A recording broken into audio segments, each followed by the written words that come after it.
what advice would you give others about sort of building that authenticity to the career narrative, and not just focusing on the successes, which can often mask the real person that you might be kind of meeting or interviewing? Yeah. I think it's interesting. It's one of the questions I always go to. I was listening to some of the earlier podcasts and some of the conversation there around, when you interview, like, again, I assume when you interview, most people have got the skill set required, and so you're more interested in around their thinking, their process, their maturity, and their cultural fit.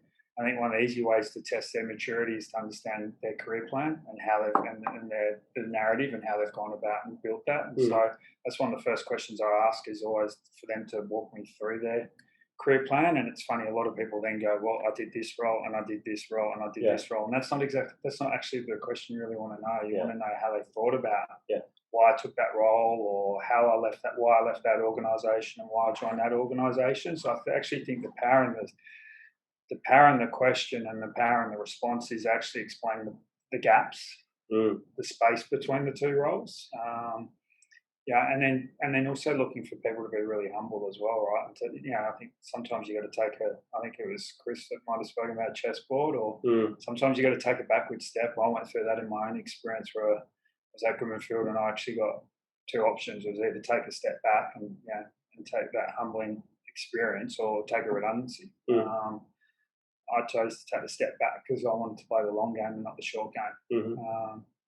So I took a step back, went from a national business manager back down to a national account manager, but then it opened up a whole new channel. I wouldn't be where I am today without doing that. So, so I think sometimes sideways step or a step back is important. I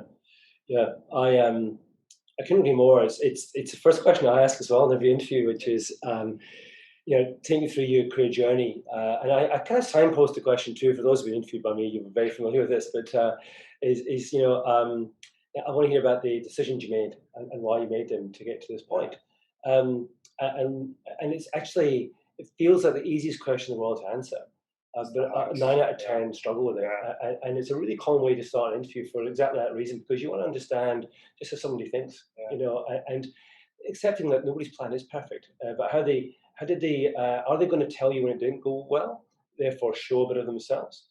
But are they going to show a bit of resilience in terms of how they dealt with that as well? Or are they going to paint this picture of perfection, which is not real as well? And it's one of those questions that I think seems easy, but it's actually incredibly powerful and challenging to give an authentic answer to.